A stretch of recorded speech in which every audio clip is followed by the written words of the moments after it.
Alright, so next up is another 2.5. Oh, wait. Actually, first, here is the finished aeolus.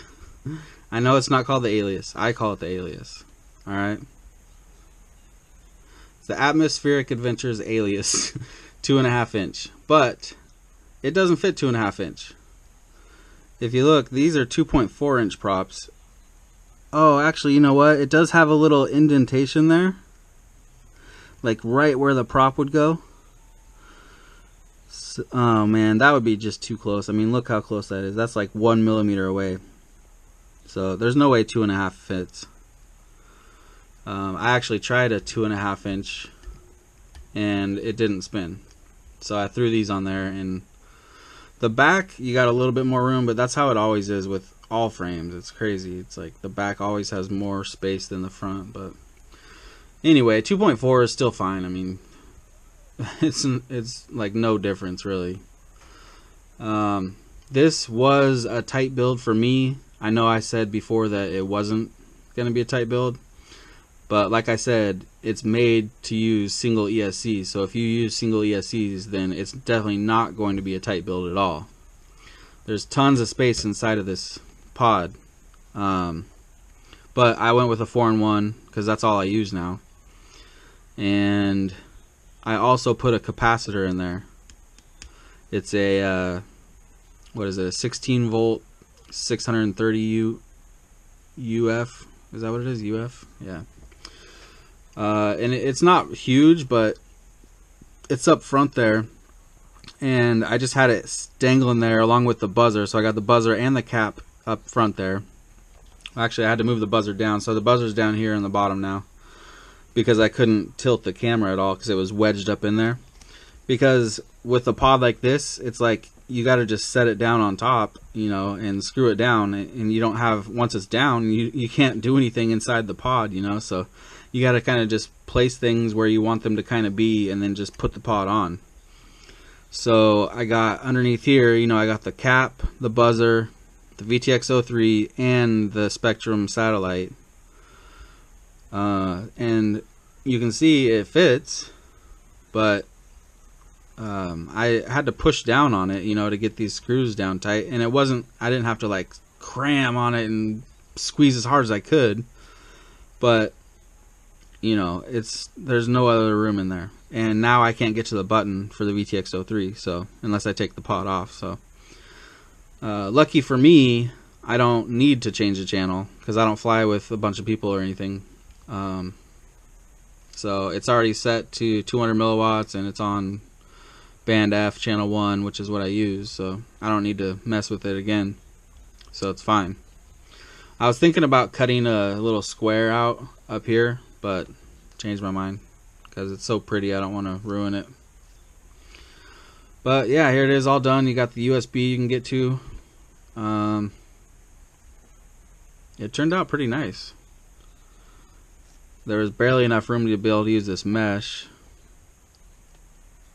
I'm also using some thicker wire. I'm using like a 16 gauge wire, so it was a little bit thicker in there, but it worked out.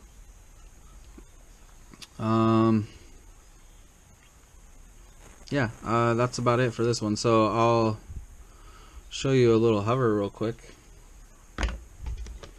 I have a feeling that this thing is going to be a pretty badass little flyer.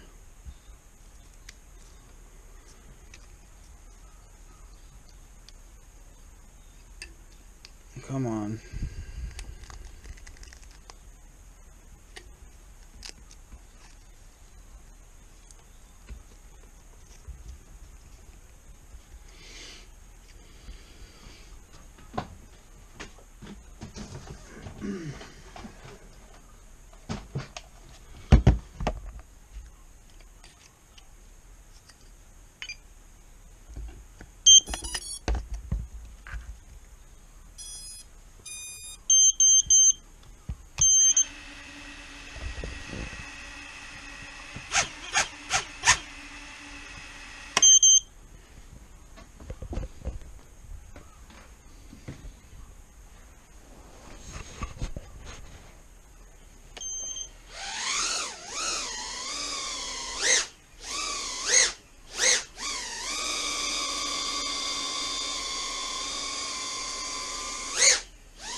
So yeah, pretty sweet.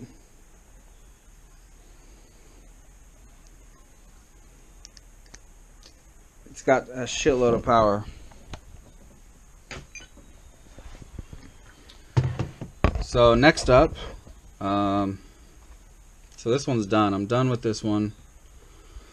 I'm gonna fly it later today. I just finished up this for a customer. It's a 2-inch eclair. Well, it's not done yet actually. I still gotta mount the antenna, bolt the antennas, strap down the JST here, maybe put some zip ties over this, but awesome little quad. Definitely recommend one of these. Even though I'm not a fan of 2-inch really, it'd be nice to have one of these keep around. This or the Tomo Quads Micro 2, either of those you gotta have in your collection. Okay, so now on to the next 2.5 inch.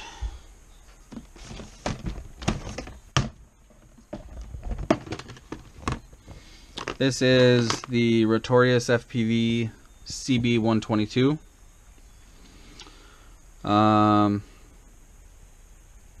It's like a micro alien frame. That's what they call it.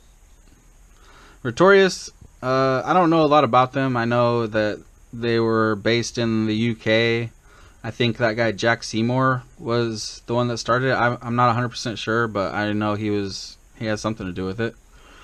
And I know John Trent is the one that does the US warehouse for them. I ordered 2 of these and got them fairly quickly, and they're really nice frames. Really nice. The carbon is beautiful. I love that it comes with the TPU parts. Every frame should come with TPU parts. You got the buzzer holder here with the receiver antenna holders there.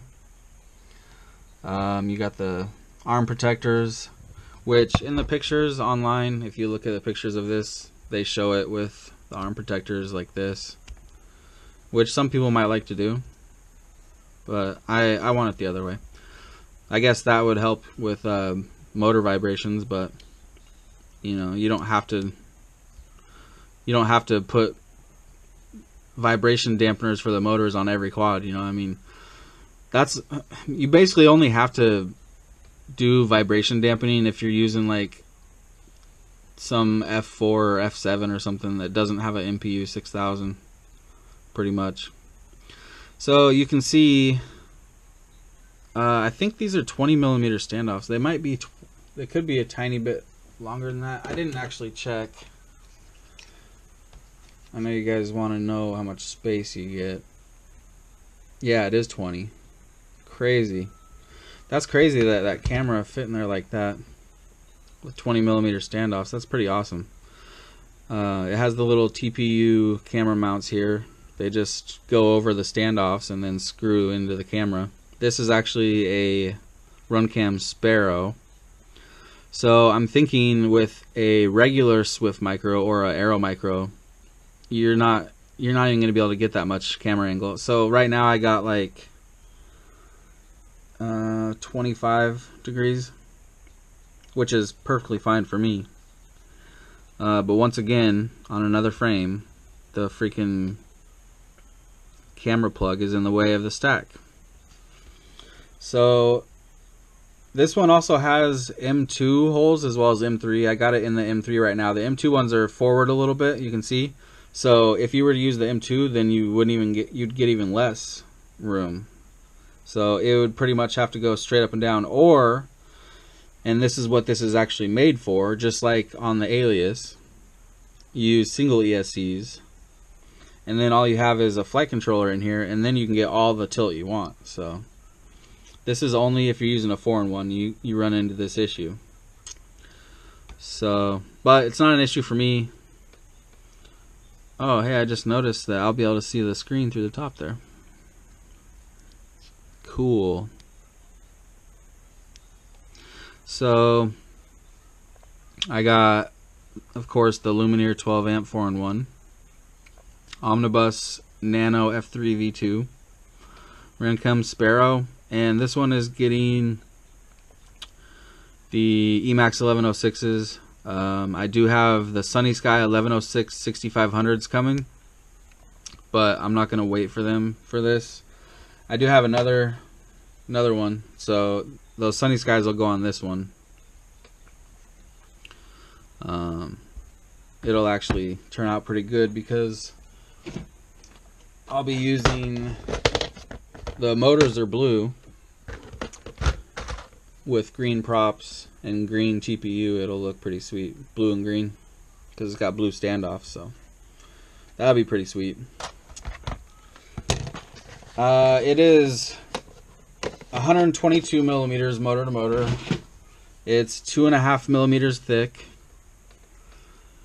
You get 20 millimeters of space, and you can see on this one, even with the VTX03 up on top there, actually there's like just a sliver of room at the top in between the VTX03 and the top plate. You can see there's just a little crack in there, so just enough room for all three of those.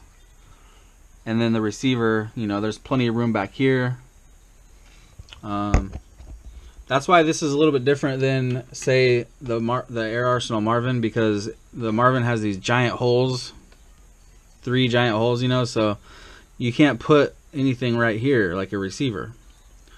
But this is a little bit different, so you can definitely put your receiver there, and then it even has a spot to be able to zip tie it down if you needed to. Beautiful carbon. Plenty of room for single ESCs.